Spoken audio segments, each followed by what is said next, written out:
Hello, everybody. I'm Paul Beckwith, and of course, this is Newton here. And don't know if you can see, but Newton's had a significant haircut. He was basically shorn, lots of hair taken off for climate adaptation, basically.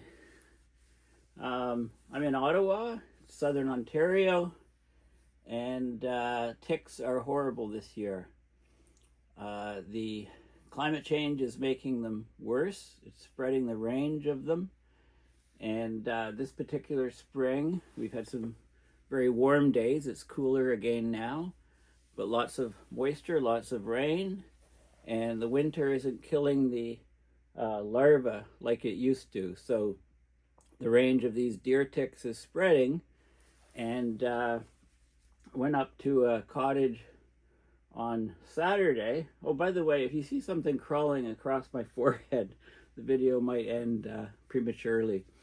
I think I've got them all off him, but we went up to a cottage, a cabin on an island near Smith Falls, Ontario on Saturday, and at the returned back to Ottawa on Sunday and found 7 or 8 ticks on this guy, and then checked a few hours later, and there were another, it was a holiday Monday, there was another 7 or 8 on him, and then I checked at night and found 3 on his paws, and I made a sort of panic call to the groomers and thought, I gotta get all his hair off, because I they hide. It's very hard to see them.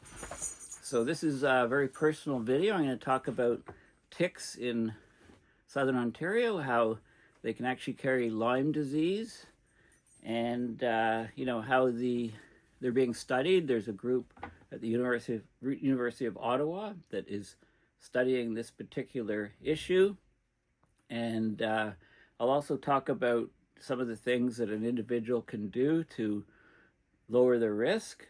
And vaccines exist for pets, but not for humans. I may have to grind up some of his vaccine and take it myself. I found a few crawling on me because, of course, he brings them into the house, when his hair was much longer and we couldn't see. And also talk a little bit about the evolutionary history of ticks. Actually, I think I'll probably start off with the evolutionary history, and Newton, meanwhile, is growling. He wants to get away from me, so hang on.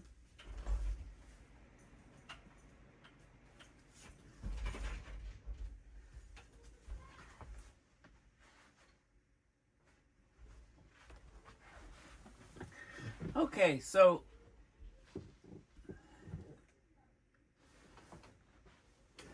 I think Newton's okay. Here's some noise in the other room. So this is the egg going to a larva, going to a nymph or a juvenile tick, going to an adult. And ticks are ancient arachnids. They've been around at least 100 million years. Okay, they coexisted with the dinosaurs. They're the oldest known tick fossils have been found in amber from the Cretaceous period. So they coexisted with dinosaurs. They've been blood-feeding so-called ectoparasites long before the emergence of humans. So they've been on the planet for a long, long time. They're not going anywhere. Climate change is not going to get rid of them. And if you look at the fossil record, the oldest tick fossils, 100 million years old, but the last common ancestor, the so-called LCA, of all living ticks was from about 195 million years ago in Gondwana, the ancient southern supercontinent. So they've evolved to basically suck your blood. They've got specialized mouth parts for piercing the skin, feeding on the blood of a wide range of hosts, mammals, birds, reptiles, and amphibians. Birds is problematic because that can really spread them a lot. They have a complex life cycle from the egg to the larva to the nymph to the adult. And they're big and significant vectors for pathogens. They transmit diseases to their hosts, including humans and animals. So they've been around for a long time, millions of years. They've also we know they've caused diseases in ancient humans. So you may have heard of Otzi the Iceman. Okay, he was uncovered in a glacier. He lived 5,000 years ago. And they analyzed, it was still DNA, and they analyzed his body, and his body showed signs of infection from a tick-borne bacteria. So he'd been bitten by a tick and given a disease by a tick, and he lived 5,000 years ago. Okay, so they have a long evolutionary history, and they coexisted with the dinosaurs. So really fascinating information. Okay, so this is what we're talking about. These deer ticks, this is the adult male, adult female. I think they've all been adult males or the young males, so the nymphs. And luckily, I've been paranoid the last 3 or 4 days with Newton, and checking him every few hours. It should be a lot easier now that he's got a lot less hair, but and I found a couple on myself, which I think were probably hopped off him and jumped onto me. And so it's very important to get rid of these things. I don't want them, the risk of Lyme disease is significant from these ticks. So this is what we're dealing with. This is what we're looking at. Now, there was a good article in the Ottawa CBC, Canadian Broadcasting Corporation, Canada's national news on Ottawa. This is from last year, about ticks being back. Warmer weather leads to earlier tick activity. This is what we're dealing with. And if they bite you and you start getting Lyme disease, this is the bullseye that you see here. So watch out for that sort of thing on your skin. So there's definite health risks to the public. So there's something called the Uptick Research Project at the University of Ottawa, and it attributes the ticks' early arrival to warmer weather, which has melted snow, prompted people to spend more time outdoors, bringing them in contact with the ticks. It's a 2-year life cycle for ticks, so it takes a little while for them to build up. But certainly having, shorter winters, longer summers, gives them more time to find hosts, and that leads to bigger tick populations. So this is one of the main researchers at the Uptick lab, and they work with the health people. So these deer ticks, also called black-legged ticks, sometimes carry bacteria that cause Lyme disease, which they can pass on to humans. And the rise in these tick-borne illnesses is linked to climate change. There's definite research on that. And you don't want to get Lyme disease. You might feel unwell for a few days if you get bitten, but it's people who have weakened immune systems or people that are older that might have more serious infections from these guys. So this is a female, I believe, here. So if you're out hiking or biking or taking your pet on a stroll, stick to the center of the pathway. Ticks, but dogs, like my dog, he runs everywhere. Ticks sit on long leaves, they wait for hosts to pass by, and then they latch on. So, for us, we need to tuck in your pants, into your socks, cover up as much as possible. And check, after you get back inside, do a check. Always do a check at least once every 24 hours if there's known ticks in the area, because they don't have time to latch on and to dig into you. If you get them off in this time, you're probably okay. Ticks that are removed within 24 hours likely won't get a chance to transmit disease-causing bacteria. Okay, so this was a preliminary article. So this is the lab, or the research project, Uptick, at the University of Ottawa. And it's actually quite good. It's very interesting what they're doing. You can read about the studies. People, they wear white suits and they go out, and that way you can identify the black ticks on you quite clearly. And I believe it's a 6-year study or something. So let's have a look at some of the. So what is the project? Right, it looks at it, urban, sort of around Ottawa, semi-urban. It's researchers at University of Ottawa, School of Epidemiology and Public Health, University of Montreal, Faculty of Veterinary Medicine, a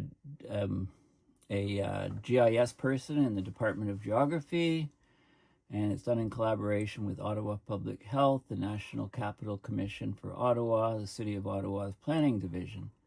And it takes place in local areas around Ottawa. People are wearing white suits because you can easily, it's personal protective equipment for the people doing the study, and you can easily see them. And how are they doing the research? Well, there's 2 phases. So they have drag sampling. They pull a 1 square meter white flannel cloth over and around vegetation where ticks may be present. They sample sites 200 square meters in size, stopping every 25 meters to look at the flannel cloth for ticks that have attached to it while being dragged. Do this every 2 weeks between May and October on the sites. Trap and examine small mammals like squirrels, at various times. Set 150 live traps at each site. And so it's basically still ongoing. I think it's a 6-year study and it's coming up. I think 2026 is going to be the last year. Okay, so so it's a very interesting study, sort of local study.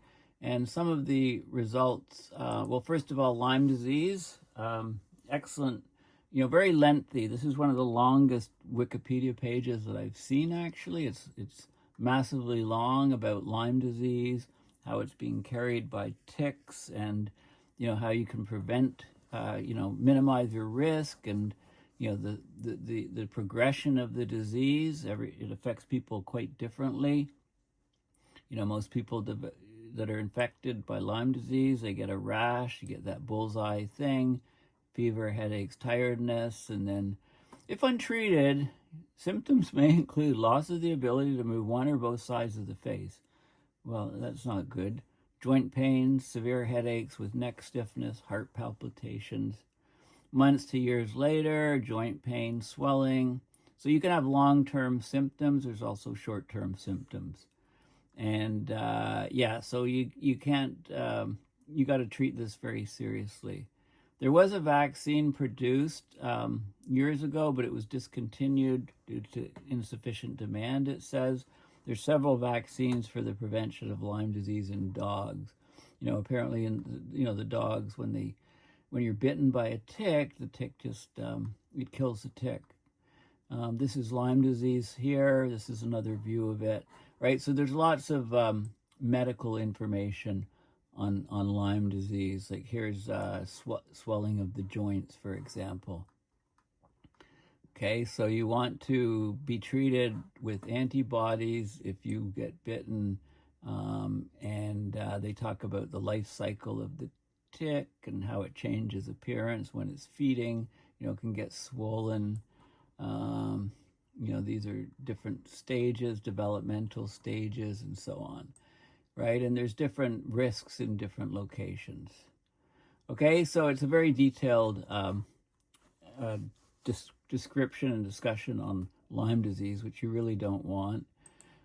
This is from Public Health Ontario, showing the black-legged tick established risk areas in 2024. So Ottawa is up here. In the risk area. The cottage I was at was down in this area here, but you can see it's widespread across southern Ontario. And migratory birds, the ticks can feed on the birds, be transported as the birds fly elsewhere and land, and then come off so that it can be spread by these migratory birds. And there's some more health information and information about different health units and so on that are looking at this. So it's, I of course went to ask some questions on Perplexity AI. Why are ticks so bad now in Ottawa? So they're worse now in Ottawa. I lost my section. Where are we here? Here we go. Why are ticks so bad now in Ottawa? They're worse primarily due to a combination. We're getting milder winters, earlier and longer warm seasons, increased humidity. They like humidity. They like wetness. These conditions allow ticks to survive, reproduce, and expand their range more effectively than in the past. So climate change is a key factor. Warmer winters mean ticks are not killed off as easily in the winters. Earlier arrival of spring enables them to become active and seek hosts sooner in the year, sometimes as early as March rather than mid-April. Increased rainfall and humidity, of which we've been getting a lot of in spring, create ideal environments for ticks to thrive, especially in wooded and grassy areas. So Ottawa is kind of mixed urban-rural. More people are coming into contact with the tick habitat, so that raises the risk of things like Lyme disease. The black-legged ticks are responsible for most Lyme disease cases. They're now established in more parts of Ottawa and Eastern Ontario, and their populations are growing. So climate-related changes, warmer, wetter, longer seasons, more human interaction with the habitat, so there's an increased risk of bites and tick-borne illnesses. Okay, I also looked at a few other things. So what is recommended to reduce ticks? Okay, so pets can take a vaccine. It's boosted once a month, and it's supposed to protect them against tick bites. You can also use different repellents like DEET. You know, a lot of these things that fight mosquitoes can also fight ticks as well. Do regular tick checks is important. Shower soon after being outdoors. You run outdoor clothing in a dryer on high heat, which would kill any ticks. And also, if you've got a lot of leaf litter, tall grasses, brush around your homes or lawn edges, that's ticks like that. You know, mow lawns frequently, keep the grass short, 3 inches or less. And you can do other things. There's certain types of invasive plants that the ticks like. You know, for pets, there's collars, different treatments, oral medications, and vaccines, which is what Newton is taking.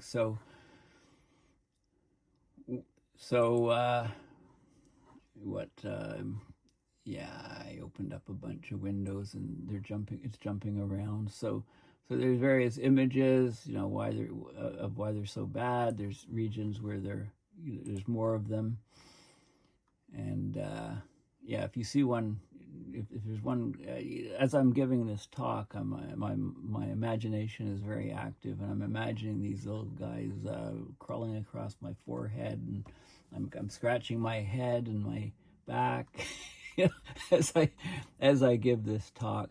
So peer-reviewed papers on ticks in Ontario and climate change, and I came up. There's a bunch of them. That are looking at geographic expansion of ticks due to climate change, how it's being established in new areas, modeling the risk of Lyme disease, predicted emergence of Lyme disease, government reviews, etc. Okay, so there's a lot of, a lot of literature out there, and this is, I showed you this already at the beginning. I thought this is actually fascinating. So it's a complex life cycle of these guys, and they've been around at least 100 million years. You know, these ticks that are biting you could have been traveling on dinosaurs, for example. And you know, the 5,000-year-old Otzi the Iceman. If you don't know about this guy, Google him, read up about him. Lived 5,000 years ago, showed signs of infection by tick-borne bacteria. Okay, so ticks aren't going anywhere. They've been on the earth a lot longer than humans. And there is an interesting paper called "The Impact of Climate Change on Ecology of Ticks Associated with Tick-Borne Diseases." So this is, a Republic of Korea paper by a couple of mathematicians. So they try to model what's going on with ticks, what factors affect the life cycle, why are the populations going up, how do we mitigate. So this is an open access paper, 2025. It was actually just published April 8th, 2025. So very recent paper. And I'll just read about the abstract here. So they looked at the impact of climate change on tick populations and the transmission of, it wasn't Lyme disease, it was something, this is in Korea, so it was severe fever with thrombocytopenia syndrome. They project a significant increase in tick abundance under future climate scenarios, emphasizing the need for effective control measures. They looked at the efficacy, or how well mowing the grass did, spraying it with a pesticide, a acaricide, spraying on mitigating tick populations, and the timing and the duration of the control implementation, the environmental effects of it, etc. So I'll just have a look at some of the results here, basically.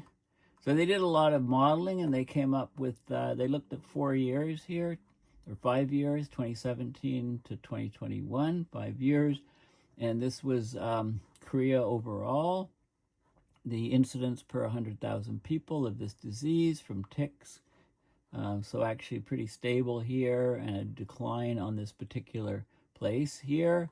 And you can get sort of a cycle temperature. So this is temperature throughout the year, and in the different places. And they looked at the, the tick rates on a per 100,000 population. So Jeju Island and the main South Korea, and all of these different models. So it was a computational mathematical study to model the growth of ticks over time, and to see how they would. So then it uses temperature, global temperatures, relative humidity, two big factors, and they tried to model using the different climate models how many ticks would. The growth rate of ticks over time, we're actually in a decline here for a couple models. So that it's very detailed, very good statistical analysis to try to look at how the ecology was going to change. So it's a model, and then you test it against real life numbers. So climate change poses a significant threat to human health by altering the distribution and dynamics of vector-borne diseases. Ticks are vectors of various pathogens. They're very sensitive to environmental fluctuations, so they're a crucial focus for climate change impact assessments.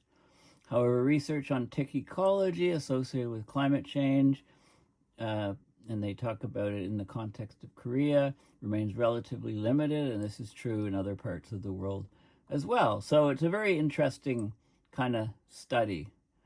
Okay, so anyway, I was inspired to do this because of the huge numbers of ticks that I've been battling on my dog, and then he brings them into the house.